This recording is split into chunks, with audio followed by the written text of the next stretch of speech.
Thanks for having me again. Once again, my name is How-Sen. I'm the climate campaigner at Toronto Environment Alliance. I actually have a certificate in greenhouse gas emissions accounting, and I used to sell offsets back in the day, and I don't do that anymore for many reasons. So I will bring that during this deputation as well. In general, we very strongly support the codification of carbon accountability and the carbon budget. It is fantastic that we're putting this, linking it with our financial systems. This is exactly the type of thing that we need to be doing, and to codify it into these legal systems and these quasi-legal systems and these processes is exactly what we need to be doing. So very well done. I know a lot of work was put into this, and this is great.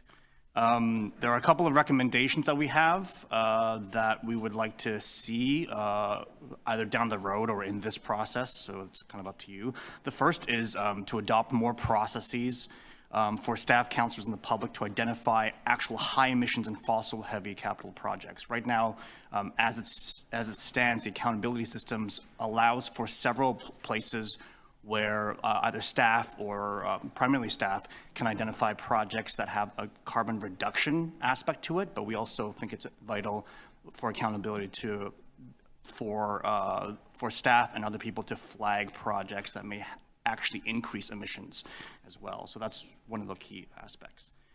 Second, we need to set real non-offset emission targets for 2040.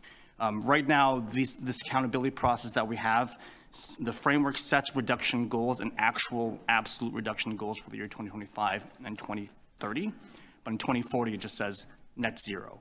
What that means is that it's possible for us to hit our 2030 targets and for emissions to rise in 2040 and then counteract that by the purchase of offsets. And so because there's no absolute target for 2040 and it just says net zero, it's theoretically possible that that we could reach net zero simply by just buying offsets, which would be incredibly expensive.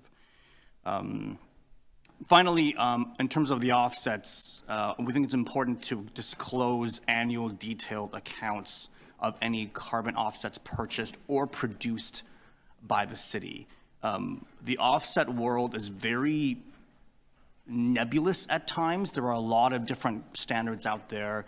All these different standards and all these carbon offset methodologies have different levels of accountability, have different levels of validation and verification. The last thing we want to do is for the city to, like in 2030, buy a bunch of offsets and for those offsets to be worthless in 2040.